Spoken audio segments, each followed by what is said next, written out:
Check a one, check a one, check a 1, 2. Hello, everybody. Welcome to the Joe Lopo, the Joe Lopo Show, the Joe Solo podcast, the Valley Cast, where Joe is taking the mic, standing up straight and tall because he sits and he looks at his damn computer too much and he feels like he's developing a hump. And we're just welcome. I'm asked some questions online on the Instagrams of folks that follow. And I'm going to answer. I'm going to take some of those questions. I'm going to put them into my brain, and then I'm going to let them rattle around for a second. Then we're going to spit them out as conversational moments in which is already awkward because I'm not having a conversation with anybody but myself, and I'm pretending like there's other people there. The thing that has always been awkward to me in 20 years of doing this. So yeah, that's what we're going to do. And on the show today, you're going to hear stories about prior places that I've worked, perhaps. This is the pre-cap. So on podcasts, a lot of people like to do a pre-cap, is what I've called it, where you talk about what you're going to talk about. It's a foreshadowing device to keep your average view duration high. That's what I'm doing. The pre-cap, and keep you all around. We could be talking about SourceFed, Smosh, React, Valleyfolk, 100 Thieves, Epic How-To, Barats and Bereta, personal life stuff. My butt. I've seen some of the questions. Maybe we're going to talk about my butt today. So yeah, stick around, kick your feet up, get ready for some, I guess it's not banter, because banter is usually back and forth. It's like a volley. It's like I'm playing pickleball by myself, and I have to gently tap and then run to the other side and gently tap and be an 80-year-old version of myself. Pickleball's weird. I don't quite understand it. I think I'm on No, I do understand it, and it can be fun. But I'm a little bit on Bill Simmons' bandwagon when it's like, we can all be honest, it's a little dumb. It's a little dumb. Is it fun? It's fun, but it's a little dumb. Like, is it sweep the nation good? Because it has swept the nation. Is pickleball sweep the nation good? Let me know in the comments down below. See that right there? Now that's a call to action to also help with the algorithm, because if it seems like you are engaging with the content, both in an AVD, average view duration way, but also in a engagement way, impressions way, it only helps. So look at us. We're like, you even being here is an indicator species of sort, but we also have like a symbiotic relationship. Parasitic?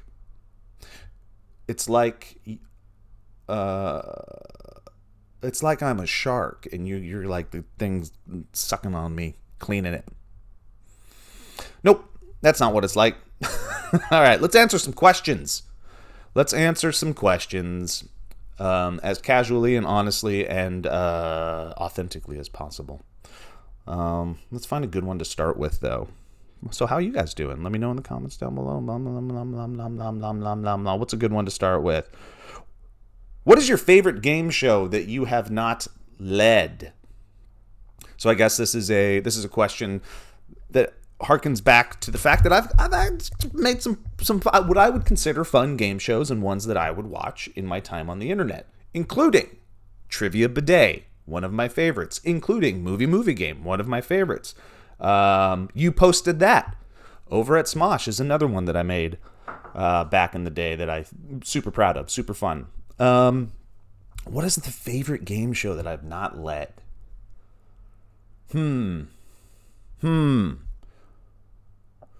Well, growing up, let's go for now. Oh, this question is from Marcus the Best 88, by the way. Growing up, we had cable. we had a different viewing experience than what most people do today, and I think most of the listeners here probably skew my generation, so I don't have to explain it too much. But it was appointment viewing, and everything wasn't readily available. And one of the main appointment viewing experiences we had as kids was weekday morning game show extravaganza is all I could call it. You would hope that you got to stay home from school for something, being sick, not being sick, just getting to stay home. And then you would pop your butt down in front of the television. You get to watch all of these adult game shows that you didn't get to watch because you were at school all the time. And this included things like Price is Right, Press Your Luck. USA had this like great slate of game shows back in the day. The network, USA. And I think my favorite on USA was Press Your Luck. I think the little the whammies, they just got to me. I think the dopamine, it like hit that dopamine center that everybody shoots for these days. I think before anybody else. But when you get down to it, Press Your Luck is actually kind of a dumb game. Not to say that I don't like it. There's just not much to it. And I actually got to audition for the remake. It was one of those like early auditions where I think I sent in a tape or something like that. And I wouldn't have been like, this game's dumb. I would have been like, I love this game. Please put me on it. Also loved Price is Right as a kid growing up. Plinko was my favorite game on it, which I think is also an ill-conceived choice. Plinko is also just kind of a skill, not a little skill, but Plinko's not a lot going on to Plinko. I think there's way more fun games on Price is Right these days. Before I leave LA, I should try to get on that show, because how stupid is it that I haven't even tried to get on a game show here? This is what Sarah Whittle from Smosh is really good at. She's like, I'm just going to get on game shows, and then she does. Noah Grossman got on Price is Right from Smosh. What was I going to say? Tangent. So Plinko, I have had a game that I've been I wanted to get made since probably right when I was leaving Smosh. Wanted to do it at Valleyfolk, didn't make it happen. I think I might have tried to do it at 100 Thieves, which was a place that I worked right after Valleyfolk that had the funds, allegedly. And then wanted to do it at React and just never got it done. I have a game called Punishment Plinko that is Plinko, but it's a team game. It is Schadenfreude 100% across the board. But the only way I feel like this game works is if I have an actual motherfucking life-sized, real big-ass Plinko board. Everybody's like, yeah, let's do it. But they wanted to do it like a 5-foot-tall Plinko board. It's not going to work. That's the reason Plinko works is not... It's not because of the big win or zero, like the thing. No. It doesn't matter. The prize doesn't matter with Plinko. Plinko works because that board is so fucking big. And because of that, there's an inherent storytelling device in the board. You're going on a journey. Each little plink, each little plow, each little Plinko, each little bounce is a narrative step for that stupid Plinko chip, and the anxiety builds. The will it, won't it gets so massive, and it happens 4 to 5 times in a round in a game of Plinko, and it's so good. That's why Plinko's good. If it just was like done, nobody cares. But because you're just going on this ding dong ding dong ding dong ding dong dong ding ding dong ding ding, it's so good. So, back to the question. Anyways, I want to make Punishment Plinko someday. However, and this could be foreshadowing for later on in the podcast. Is there a world for Punishment Plinko still? Are punishments a thing of internet past? What is the internet content going to look like moving forward? But what is a punishment? A punishment could be anything. It's because in Punishment Plinko, here's the catch. The punishment isn't happening to the person dropping the Plinko puck. The Plinko puck. On the Jolo Solo Polo. It's not the person dropping the puck that gets the punishment. You are on a team. Okay? And at the bottom, it is not just monetary slots in which the puck is dropping. There's also punishment slots. And if it falls into a punishment slot, you have a partner that's sitting in a chair not playing the Plinko game, and they then succumbed. The punishment succumbs they are succumbing to the punishment gifted to them by their teammate over on the sitting on the chair or dropping the puck. So they would be like themed episodes. So like, oh, on today's episode we have a dominatrix, or just something crazy. Maybe it's an electrical shock episode. So I don't know. That's derivative of what's been done a billion times. But that just adds another layer of human connection, anxiety. So tension. Tension is the word that I wanted to use. I never got to make it. Maybe someday. Would people watch? Fuck if I know. I don't know anymore. Spoiler, never knew. Still don't know. So that's one that I love that I've never led. But going back to the television, man, I've been on this freaking question forever. American Gladiators. Loved it. Perfect show. Wanted to be on it so bad. Would still want to be on it so bad. There's a part of me that still feels like I have a young man's body that could endure. It's probably not true, but I would still, American Gladiators 100%, would love to be on that show. Old school one. The new one was okay. The old school one, just there was a charm to it that I really liked. It almost was like old school American Gladiators, and a lot of old television we forget. Honestly, feels like YouTube a little bit. You can see the production. You can see like where they spent money and where they didn't. There's a great American Gladiators documentary you should watch. I think it was on Netflix. Really fun. And then things that are current. Taskmaster, I think, is the best show on television / the internet, is what I would say 3 years ago. But now there's somebody that is rivaling that. I think Taskmaster and Dropout are game changer. Two of the greatest things going on right now. I think Taskmaster took internet culture and mixed it with awesome British comedy and panel shows and made something that's never been made before. And there's still nothing that rivals it. And then I love what Game Changer is doing on Dropout as well. It's so freaking good. They're nailing it. I love that they're not nailing it just from a content standpoint, but they're nailing it from a business standpoint. From what I can tell, I'm not in the books, but I do like that it isn't just content they're making. They're making a business. They're making a format. They're trying to move forward in a way that sustains them and creates jobs and makes it long lasting. I love it. Love what they're doing over there. All right. Well, yeah, let's roll right into Sintin Quats. Sintin Quat. Let's move into Sintin Quat's question, which is tangential, if not a good segue. Do you ever think that we'll get any more movie game expansions? I don't know. It's been long enough now that it feels like a big fat no. I think about it a lot. I am working on some other board games that I'm excited about. One called Battle Dice, another called Like and Subscribe.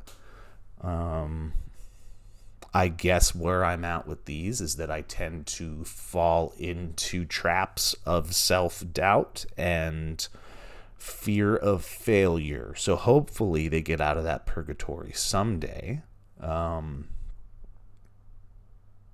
Yeah. So there could be in the future. I don't know. But I'm really proud of the movie game. Still have a lot of copies sitting around. But yeah, hard to say. I'm tired. My brain is tired. It's been 20 plus years. And it's a lot.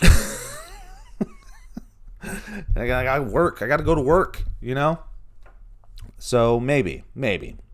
Love movie game. I'll go back through the cards sometimes and I'll read them and they still make me laugh. And yeah, you have no clue. That was my COVID while we were all stuck at home trying to figure out what to do with our lives, was me sitting for hours at a time just on our, I want to say, back patio. It's not a back patio. It's this piece of cement squished between our apartment and the one next door, where I can hear people literally showering and shitting their pants.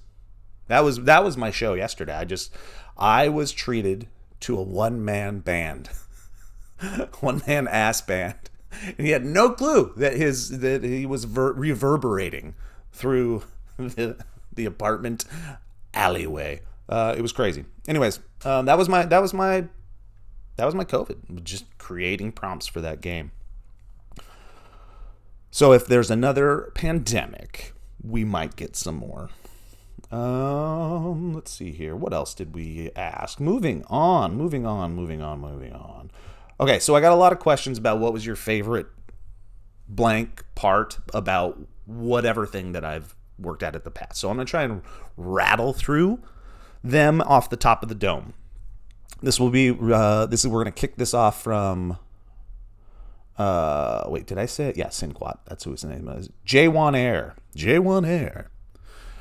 If you want to get to a place far away, jump on J1 Air. You might start at night and end in the day. Get on J1 Air. Do we serve food? No. Do we take carry-ons? No. But we can get you from A to B if you fly on J1 Air. All right. What was your favorite part about working with Smosh? So we're gonna rattle through all of this stuff, all of the places that we've been. Favorite part about working at Smosh. So blanket statement for all places, and I'll go to the next thing. Is the people. At the end of the day, the relationships you make, watching people grow, getting to experience first time things with people like those. You look back, and that's really what you'll remember from all of these experiences. Tis the people. Now, I'll get past that. So Smosh specifically, in the 3 years that I was there, if you're a Smosh fan, you know the Defy Media saga. You know what happened.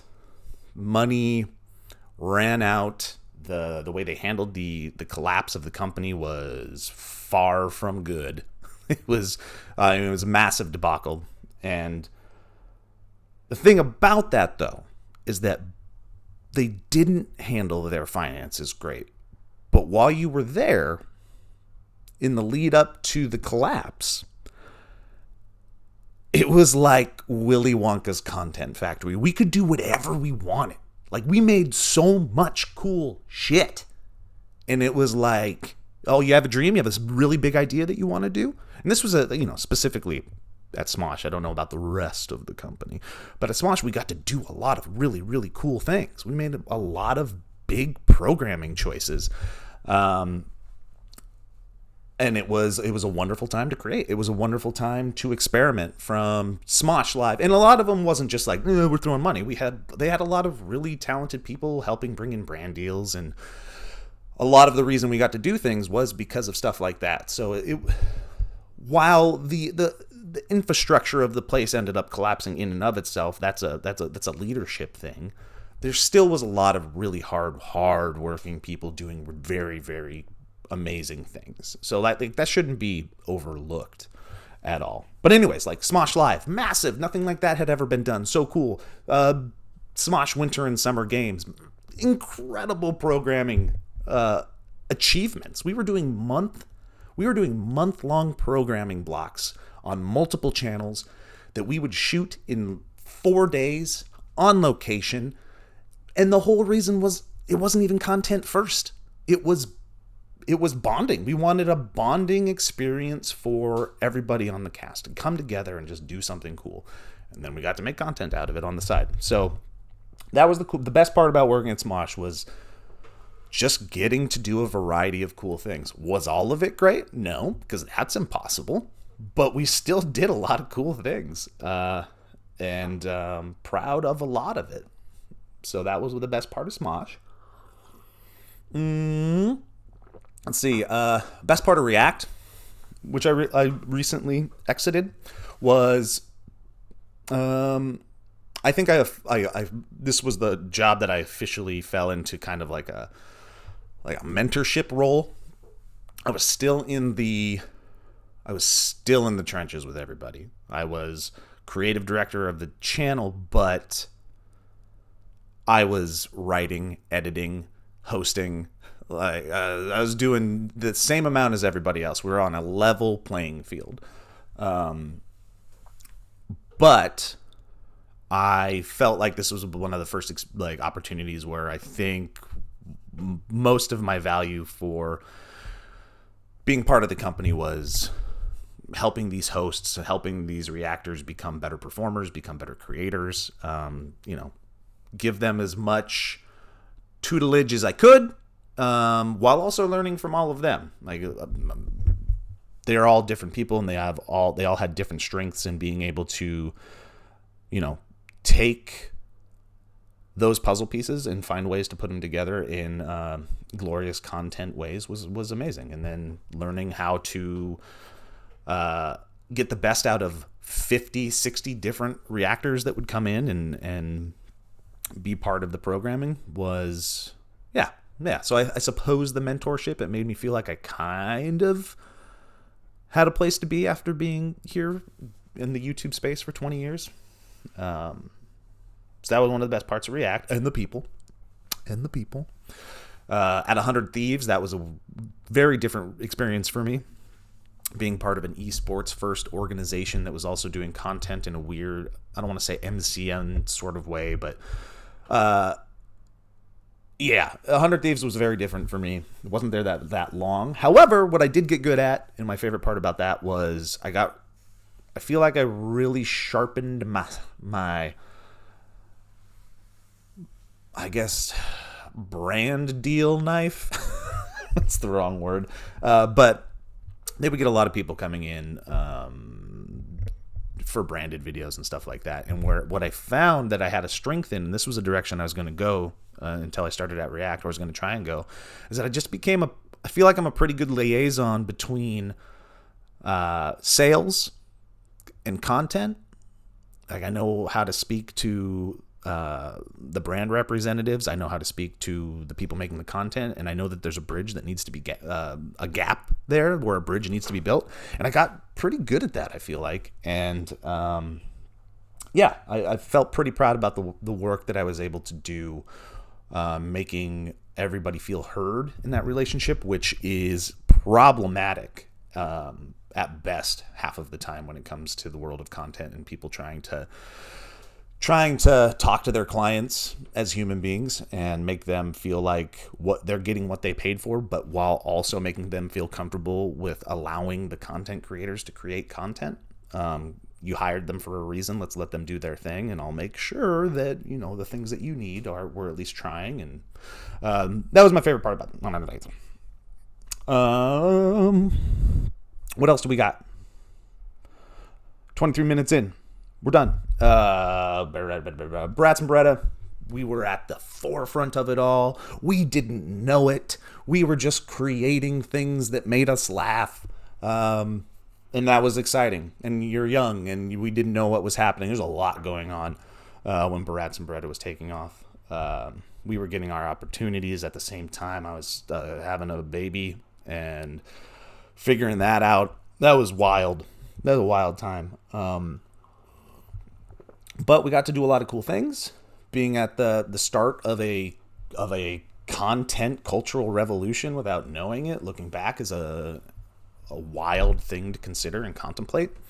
Maybe I'll actually sit down and self-reflect someday when time permits. But yeah, SourceFed, kind of the same thing was the best part. We were creating something new that was immediately successful, so that's always exciting. That's like, it's not even fair. It's like a cheat code. But what was fun about creating during the SourceFed time, this like 2012 to 2015, it felt like this was like when Luke and I were doing Barats and Bereta from 2005 to 2012-ish, it felt like YouTube was still figuring itself out. And then it just got like a fucking needle in its ass. Like YouTube just got this jolt of cultural relevance and care, like, and money and everything. But like, because Google was doing this initiative where they were helping these channels start, VidCon was just starting to super pop and we were just part of it. We were part of this electricity where it just felt like YouTube 2.0 was happening. The next revolution of creators were coming up, and it was really starting to figure it out. It was like YouTube was getting out of its adolescence, and maybe it's into their teenage years. They're still growing pains, but they're growing fast, and it's youthful and it's energetic, and everybody wants to be part of it because it's cool. YouTube became cool during that time as well, and the cool kids started to show up, for better or for worse. But yeah, creating during the SourceFed time, it felt electric, both in the building, creating something that just seemed to be working for a lot of people and the fans responding in such a positive way, but also the industry was electric at the time, and being part of that was really cool. Being we would be at VidCon interviewing the people that were infinitely bigger than us, but we still got to be part of it, which was interesting and fun. What else? I talked about React. I talked about Barats and Bereta. I talked about SourceFed. Epic How 2, super fun, just because I got to go into a room and just create and host on the backs of super smart people that made it all happen. Michael Rainey was a writer. Spencer from Ami at the time, and oh my god, what's it called? Honest Trailers. A lot of the writing was on their shoulders, and I forget her name, and I feel horrible. But the girl that a girl helped create the show. Wonderful writer, but she just wasn't there that long at my time at Defy, so I forget her name. But I want to give her credit. But she helped create the show in the first episodes. I just got to walk into a room, read really cool words, learn at the same time, and improv. So it's like I felt like I got to be the best version of myself when it came to hosting, and then these writers propped up the whole thing for success. And then it went to Andy Mogren, the editor, one of the editors. There was two, and then Andy ended up taking over a lot of it, and he would just take it to a next level. So boom, boom, boom, boom, boom. And then, Valleyfolk, it was at the height. Valleyfolk was, the best part was when we were churning, when there was this like probably 3-month window where everything was working. Your show was coming out consistently. We were rocking it. We were all working together in a very harmonious way. That was electric too, because it felt like it was something that was coming from like the best place of all of us, and seeing it work was crazy. It was just unsustainable. Like, we were a small team doing really big ideas, and I don't know what happened to the Valleyfolk. Who knows? I don't know. So there's the best parts. I think I talked about everything. Maybe. Let's see, what other questions we got here? What is the coolest thing you've seen from my dad's collection? From Echo Spider. So my dad's a collector. He, comics, cards, toys. He kind of tripped and fell into the world of collecting when I was like 8, 9, 10 years old. He was a Frito-Lay man. And the thing about being a Frito-Lay man is that you end up having a lot of product that I think you were supposed to trash, which is gross and stupid, but you got the dates on the bags, the expiration dates, and you got to take them off the shelf. So we'd just be like rolling in extra shit, and my dad would be able to like barter for things with people. And he had a relationship with a local comic book guy, and he'd be like, "Here, have some boxes of chips that are totally fine." And then monthly, we would come home from school, and there would be a box of comics on the porch. So he wasn't a collector then, but then he just started getting this stuff, and it was like, okay, I guess I'll just start collecting comics. So this was like early 90s. And so like since then, he's become a little bit more of a legit collector. He's almost filled out the Amazing Spider-Man old comic book series. X-Men, the original X-Men. He's working on Fantastic Four. Yeah. Anyways, but he collected a bunch of toys, a bunch of cards, and a bunch of comics over the last few years. So what is the coolest thing? When I was a kid, I'll tell you what I thought the coolest thing was. So the comic book guy we're going to emphasize guy in this moment. Comic bro, he would slip in nudie mags into the comic book box. And my dad didn't care about that stuff at all. Like, I think it was just like a misguided, like, bro moment where he's like, don't worry, you're a single father, I got you. And he would throw in like Playboy and Hustler in Penthouse. And I don't know if you know, but back in the day, Playboy was the classy nudie mag, and then Penthouse and Hustler were a little bit more hardcore. But the people that got to the comic book box first were the kids that were coming home from school because dad was at work. So we would get to filter through the comic book box before dad. So I don't know if my dad realized how many of those magazines were available. So that's what I thought the coolest thing was when I was young. But now that I'm older, I would say the things that are the dopest. He's got some really good like Mahomes and like Josh Allen rookie cards that are signed and have pieces of their jersey. I think those things are doing pretty well. And don't worry, he's got them in a lockbox in a freaking hole in the ground at a storage complex. I can't even get to them. So those are cool, but I think the ones that I think are the coolest, at least as far as nostalgic connection to comic book and pop culture, is so in the 90s when he was getting these things, late 80s, early 90s, Image was starting to blow up. So he's got like most of the Spawn collection, Savage Dragon, Gen 13. I was super connected to a lot of that stuff when I was reading comics back then because it was new and it was awesome and the juice was flowing. But he's got, most of those collections as well. And I just have this special place in my heart for those weirdo, off the beaten path comic book characters. Like Savage Dragon's still one of my favorite images that comes to mind when I think of comic books. So yeah, that's pretty cool, Dad. He listens to this podcast and he'd be like, he took all my nudie magazines. Let's see here. I got more questions. RevMG asks, or says, demands, states, declarative, show us your butt.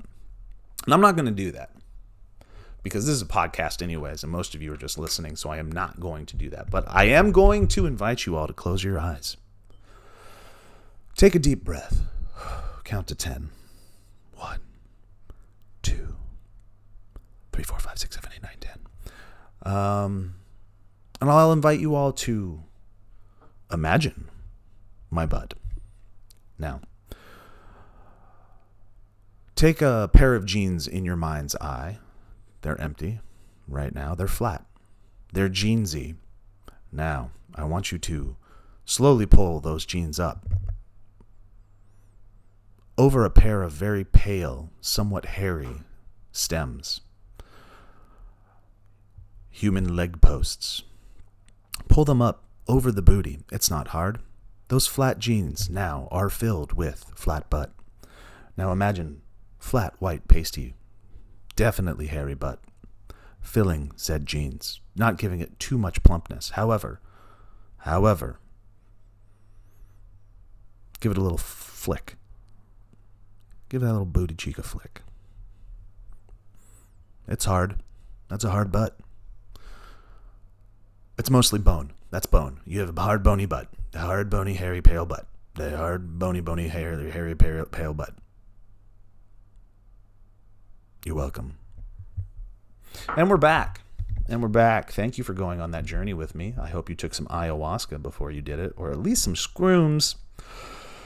That was my butt. How much did this is going back to games, though. We don't need to do that. Mr. Peanut asked, how much did you love the recent Taskmaster? I loved it a lot. It took me a little bit. Jason Mantzoukas was a little much. He definitely wore the American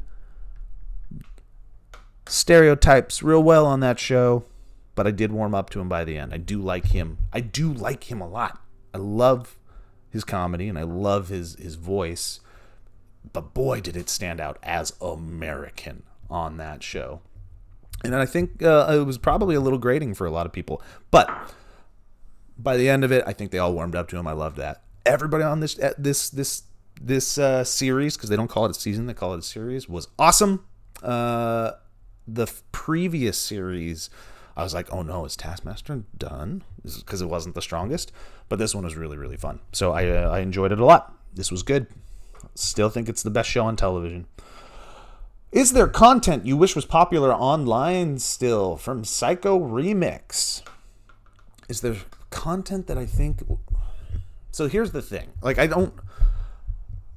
think the algorithm and how people take in content on YouTube certainly has changed. I think there's still pockets of success for everything. If I had to answer it, yeah, and I think it just goes back to the roots. I think I wish sketch comedy was universally as big as it used to be. And I say that with all sorts of asterisks because I know there's pockets of success here and there, whatever, but it's definitely not the thing that is driving ad rev and ad sense and all that stuff on the platform for sure. I mean, you can even look at a company like Smosh that basically had to take a step away from sketch. The bread and butter of what it was just doesn't work on the platform, at least not on a big business directive sort of way. They had to pivot on the main channel. Their second channel is officially, I think, the thing that really is not even, I think, that is doing it. That's more personality, long form, casual hangout content, and that's fine. But I wish it was still there. Now, again, talking back to asterisks, you're still seeing it work in a lot of different ways. I think SNL is more in like the consciousness of pop culture now, even more than it was before, because it does have such an online presence. Like SNL seems like a successful YouTube channel now.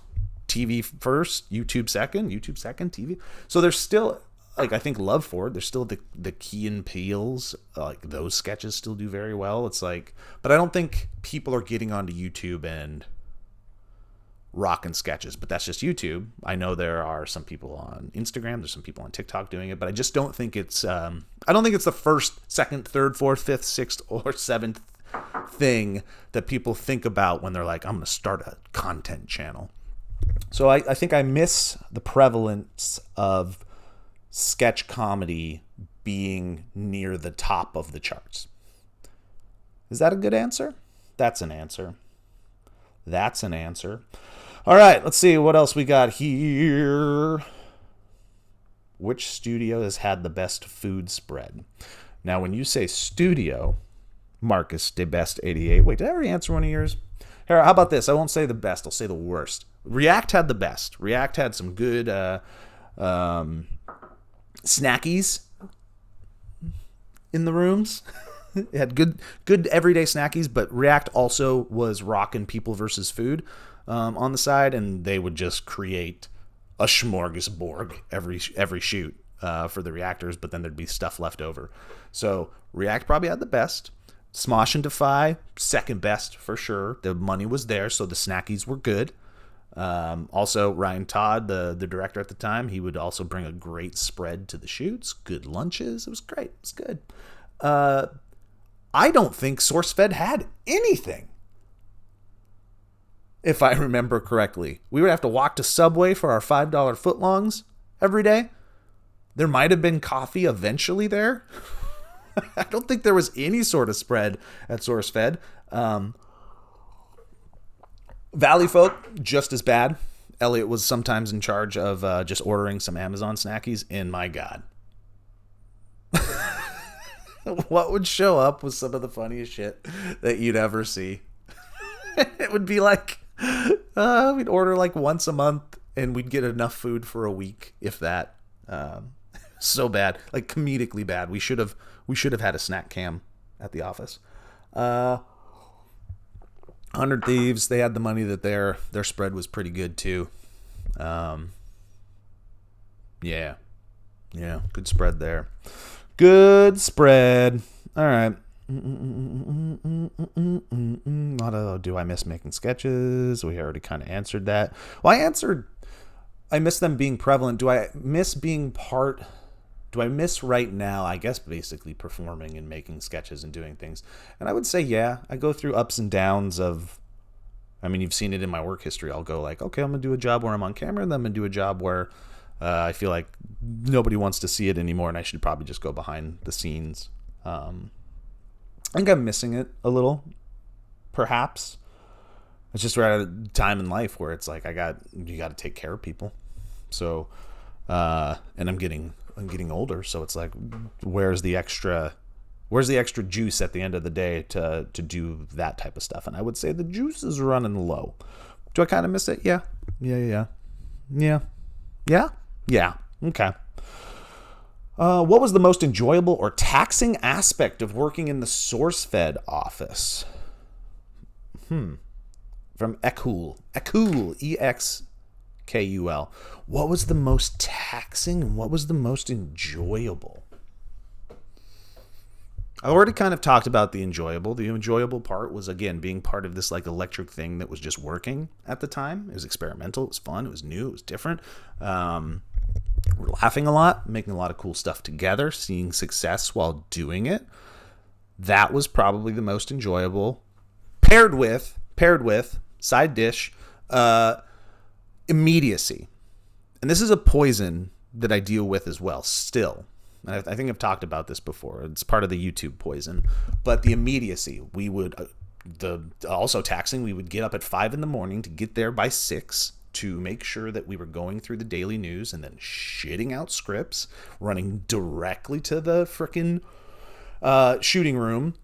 I think the goal was by 7:30 or 8. Like, it was do your research, get a script done, be shooting right away, because we would turn that first video around. We weren't shooting the first video the day before. We were shooting the first video that morning. Get that shot, get that to the editors. They can crank it out. I think, and I forget how soon we were posting that first video, but it was 11, 12, something crazy like that. But anyways, that was the somewhat taxing, but the immediacy of it all is addicting. And it's addicting in I think a great way and a bad way, because you get to see the fruits of your labor like right away. It's like, oh, I got this idea. Shit, I don't have time to second guess myself. I don't have time to research properly. We're just going to get it out there and go. And then once you get it out there, right after you had this great idea, you're getting feedback from it right away. You're getting those dopamine hits right away from this idea that you just had. It was almost like produced improv. The thing about improv is that you're just on stage and you're like, oh, I have this idea, and it just comes out. And win, lose, or draw, it just is what it is. And I think you get to walk away. This is why I like improv more than stand-up, or stand-up scares me, is that you put a lot of work into stand-up, and because of that, it's your voice. It should be this thing that is crafted in a masterful way. And when it comes to improv, it's like, oh, it wasn't great, but it doesn't matter because it was improv. But this was like produced improv. Like, you would just have an idea, you would get it out there, but then it wasn't improv, because at the end of the day, it was still a produced piece. So there was some good things about that, and so there's some bad things. So the immediacy was probably one of the best parts of the job, because you would just have the idea, you'd get to make it, you'd get your feedback, and then you would move on. Like, you wouldn't even, if the video tanked or if you were getting bad feedback from it, you didn't even have a lot of time to take it in, because you had to move on to the next thing, and that next thing would eventually bury that if it was bad. So yeah, wild what we did there. And then taxing. What was the taxing part of it? I mean, at the end of the day, it was still a content farm, so you would get tired of coming up with ideas. You'd get tired of being on camera sometimes, but you'd still have to be because it was the job. trying to come up with new ideas, the machine never stopped. The machine was a constant roller coaster, and it wasn't just the main channel, it was the second channel, it was Table Talk. Like, as much as everybody loved Table Talk, we would wake up, people would be in the office, we'd all be like sitting back in our chairs, our writers' chairs, all 6 or 7 or 8 of us, who, depending on who the hell was there at the time, and they'd be like, we got to film a Table Talk, who wants to do it, and it didn't start out like that, but eventually, after doing 500 episodes of something, people are like, fine, I'll do this one. Fine. No, you haven't done one for a while. So the content train, the chugga can get taxing for sure. But again, as far as complaints go, like when it comes to jobs and real life jobs, like it's not the worst. And again, other people had other versions of what was taxing and what sucked about that job for them. But for me, if that was the worst thing, I can't complain too much. Oh no, I get to make content. I'm not dismissing that fact, because it's still your soul. It's still your effort. It's still your day. It's still like your limited bit of time on this earth, making sure that you're doing things with it that you want to be doing in the moment, et cetera, et cetera. Are we having fun? Are we doing this together? Hi, Jackson. My son just woke up. This is the song that I sing while I'm trying to find... I said hi. While I'm trying to find another question to answer. Wanna fill the space with sound, so I'm gonna make up a song for you. Song for you. What have... Jewel Cares 19 asked, what have you been up to lately? How's work going? I am currently working for vidIQ, another YouTube adjacent legacy company that's been helping YouTubers since YouTube started, like really super early. Basically, they make software that allows you to do a deep dive into the analytics of your channel, helps you understand things like AVD, the things that are working. But now they're also building out other software, other products that are there to help the YouTube creator in a variety of ways. But that's not the part of the company that I'm on. I'm on the YouTube side, the media house side is what it's called. I'm helping lead the media house over there, and that is working with the YouTube channel for vidIQ, which has an amazing set of hosts that are so talented and so knowledgeable, way more knowledgeable than I'll ever be. But they provide advice and inspiration for people starting out on YouTube, creators in the world. So those, like that 0 to 1,000 subscriber set of people, trying to help guide them as much as they can. So my job there is to, basically what I've been doing over the last half a year is helping build out their social channels, all the other platforms that aren't YouTube, helping the YouTube team take some growth steps, both as performers, but also format-wise, trying some new things, filling out the team there, helping rebrand some of the assets that they have, and then now trying to take the media house side of the company and do a lot more programming that is not just YouTube education. That'll be the kind of the next step. So that's what I've been doing there, completely remote, which is a little maddening. I feel like I like working with people, and that was the nice thing about React at times, is that was a completely remote job as well. But once every week or every 2 weeks we would get together and you get to see humans. I don't have that here right now, and I think that's the hardest hurdle that I'm getting over. But I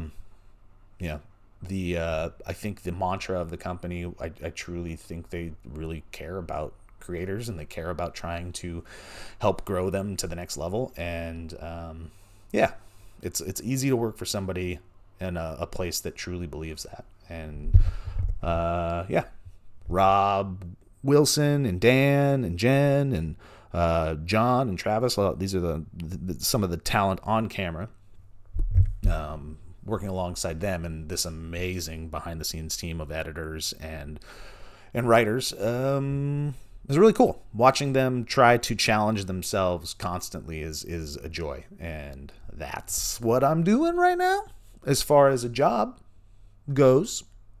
So, like and subscribe, homie. All right, let's see. Has this been fun? Have we done this? Have I been juicy enough? Is there enough juice for this episode? I've talked about a lot of these things already, but have I tried to work out on a dropout project? Nathan ends. When I was looking for a job, I reached out and was like, guys, please, I love what you do. Can I come work there?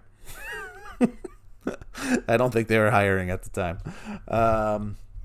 And then if I really pull the curtain across your face right now, that fourth wall, I got an email probably 2 years ago, and they were doing auditions, and I was really excited. Then I couldn't do it because life, and I think I was in the midst of trying to find a job, and or I was just starting a job. It might have been React at the time.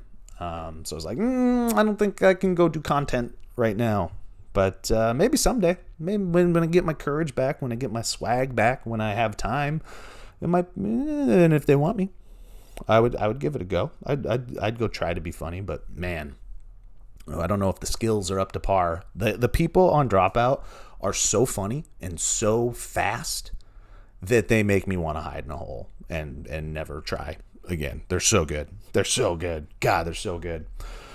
Why did I leave React? Asks Danny Gal 7. Like many of the places that I have left prior to leaving React, you just kind of feel it. You just kind of know after time. As I was leaving, the company was changing hands. Some of the leadership was changing over. The vibe at the place felt a little different, and it just felt like, and this other opportunity came up. So it was kind of one of those things where it's like, I don't know where this is going. And this is not a commentary on where it's at now, because I'm not there. I don't know. Still love everybody there. But it just felt like it was changing. This opportunity presented itself. And sometimes you have to take a chance. So I was like, okay, well, it's time for me to maybe take my learnings and go learn some more at this other place. And I tell you what, y'all, I'm learning a lot about stuff that I never thought I would learn about working for a tech company. And I say that with I feel so dumb all the time. When it comes to the content, I don't feel as dumb, but when it comes to everything that's going on at this company, I'm learning a lot. So that's why I left. Just felt like it was time. I'd been there for over 2 years, and I think my growth might have been done at the studio as well. I don't know what else I could have done. And don't get it twisted, y'all. Those producer hosts at React are working their asses off. It's a lot of work. It's a lot of research. It's a lot of editing. It's a lot of writing. It's a lot of watching down so many edits. This is busy. And I made a shit ton of videos there. So I'm sure I was also burnt. I was 100% burnt out as well. Again, no commentary on anybody or anything other than the fact that making content it's a lot for sometimes. But amazing team over there, amazing bunch of people making amazing things happen. I think it was just done. I was just done in the moment. So, yeah. Let's find another question. We're almost at the hour point. That seems like a good place to end. Ooh. Joe, what's your butt? Studio, food, moving. Find another thing to talk about here. Let's do it. This is all content stuff that I've been... Let's do some funnies. Let's do a funsie here. All right, as you all know, I'm from Montana. And one of the things you may or may not know about Montana culture is that it's got a thick huckleberry culture. That's right. A lot of places try to find little things that become the thing that defines them. And if you go to Montana, especially the northwest corner where I'm from, It is huckleberried out. There's huckleberry stands. There's huckleberry dedicated restaurants. If you go to the airport and you go to the gift shop, guess what you're buying? You're buying huckleberry related keychains, stickers, diaries, hot sauce.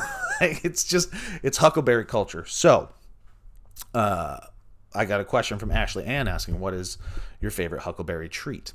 Well, when I was growing up, my father would wake us up to the smell of breakfast being cooked many a times. It was quite a dad movie. It was like one of those things that, like, I'll go to my grave knowing that I'll be smelling dad's breakfast in the next life. But he would make huckleberry pancakes, which was dope.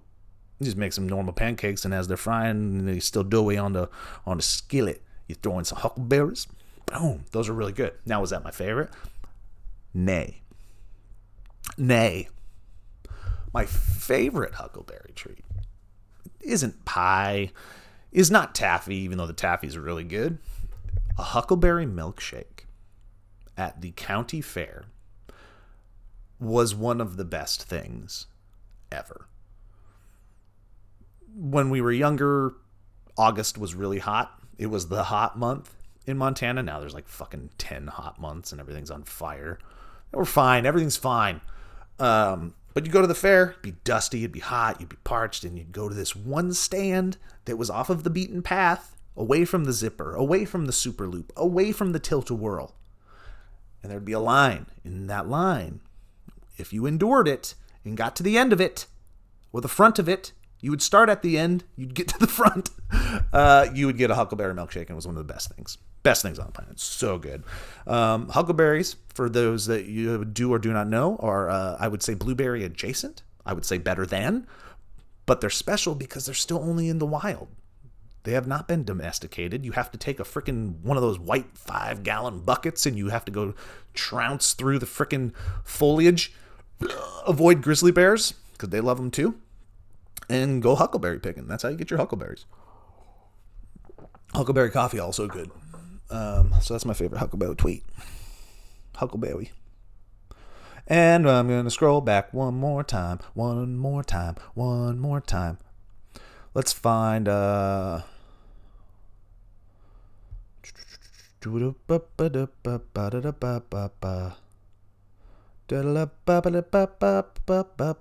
What is the strangest thing you experienced in content creation? MC Kablooey asks. The strangest thing. There are strange things that have occurred that are far worse for, like, I would say female creators of the world, where maybe people step over a line or some unwell people create narratives that you are part of, but I don't think highlighting those are the way to go for a number of reasons. So I'll think of something else. This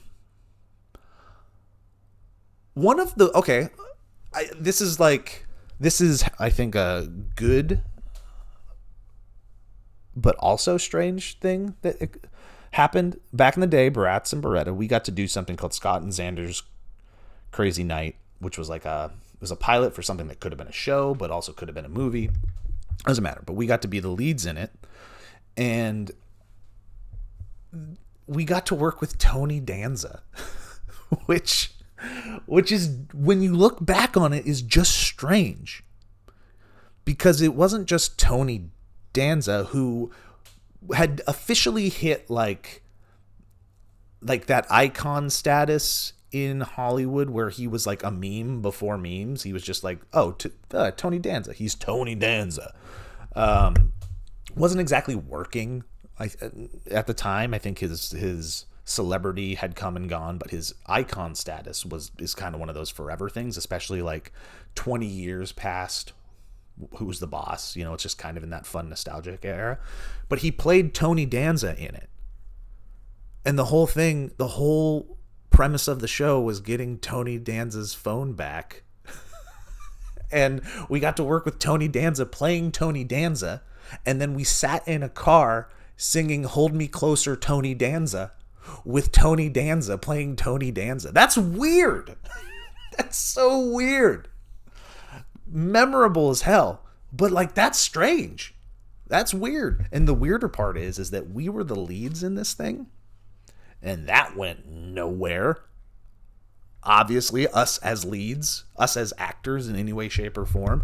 However, it was filled with people that ended up doing legit things that Luke and I probably were like, damn, I wish we would have done that.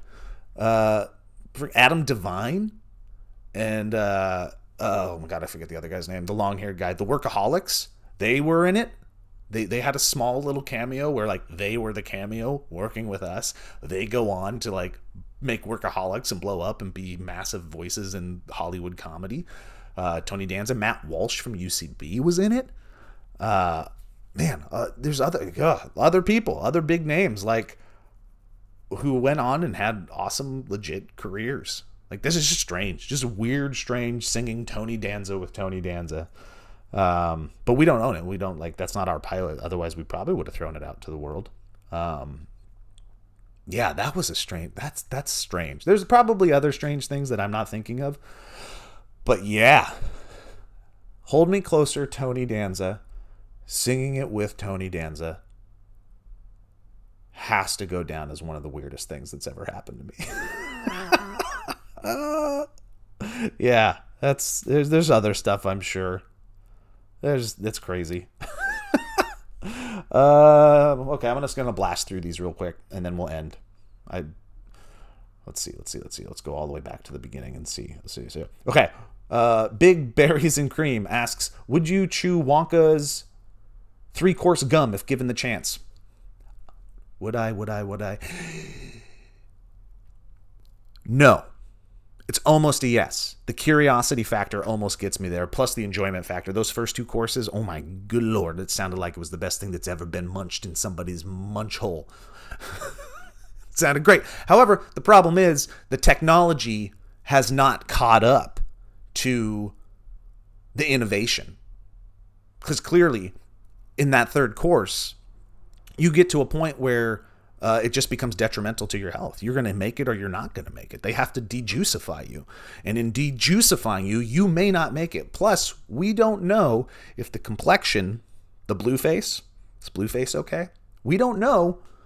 We don't know if that's permanent either. So I do not think the risk is worth the chew.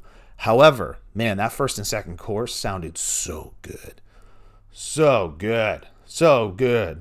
Poland Spring Fans asks, what do you think will be the next big trend for YouTube? I don't know. Otherwise, I would probably be way better off. However, I think with the advent of AI and how that is going to greatly affect every part of our lives, whether or not we like it, it's including content.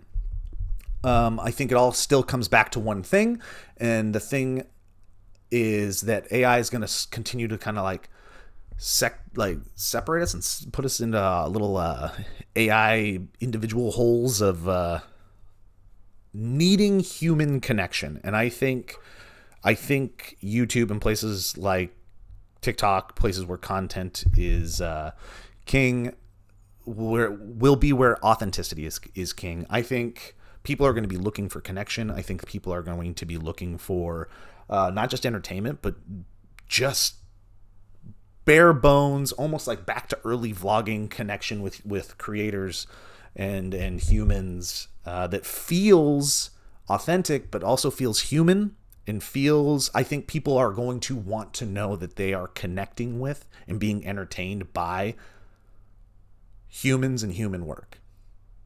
That's what I think. That's where I think the next thing will go. I think less big spectacle, more down to earth, just human connection. That's what I think. I could be wrong. I'm probably wrong. CSAM 1023, are you still friends with anyone from Smosh? Hell yeah. Got a great karaoke group that when Sarah's in town. Sarah, Kat, and Matt and we just go fucking rock it. We rock it. And yeah, love the cast. Hang out with them whenever I can. Good people. Do I make any React appearances? Phoenix IX482 asks. Yeah, I just shot one yesterday. Stay tuned. Let's see here. These are all okay. Oh, will you ever see another crumple, or should I just crumple my hopes and dreams? Aberray48. I changed my answer. The next big thing is crumpling. I've tried to make this happen for like 10 plus years. How has crumpling not become the biggest trend on the internet? It's funny. It's physical. Anybody can do it, kinda. This is how I know I'm mediocre at this. Like, I'm lucky and I'm fortunate that I've been able to have jobs and work with way more talented people than me in this industry. I know I'm mediocre at it because I was like, crumpling will be the next big thing. I am going to make a trend. I'm part of a big enough group. I'm adjacent with enough people that I could force this to happen. It never happened. I couldn't get it to catch on. I think it's so funny. And I couldn't do it. So crumpling, although maybe being my greatest creation, is also my greatest folly. It's also my biggest mirror that reflects somebody that is flawed and somebody that struggles and somebody that doesn't know what the hell he's talking about. Sure, I'll do it. I'll do a crumple on my Instagram for old time's sake. And everybody will go, what the fuck's a crumple? All right, let's see here. If they asked you to ref a Smosh Summer Games from list 1010387, would you ref again? Hell yeah. If they needed a ref, sure. Why not? That'd be fun. I think that's it. Yeah, what was the strangest thing? How would you... Rude Unicorn, Sarah. She asked, how do you find inspiration for your bajillion genius ideas? How do you stay resilient? That's very kind, and I don't know how to respond to something like that other than the fact that I don't think anything that I've ever done has been done without the assistance or the evolution of other people's actions and influence in bringing something to the finish line. Always have done everything with the help of other gracious humans and their creativity, including Sarah. And yeah, that's a very kind remark. Thank you for that. That's it. I'm going to end it there. Thank you for kicking it on the Joe Lopo, the Solo Joe podcast. The Solo Joe podcast. Hopefully that was fun. Hopefully that was different. Hopefully that gave my compadres a little bit of a break. They've manned the podcast when I was not around at times, and I just wanted to give them a reprieve. So, yeah, I think, do I have any other questions here? No. Please share this with your loved ones. Please love your loved ones. Tell somebody you love them, and then have a good day, and we'll see you next week. Thank you for listening. Bye-bye.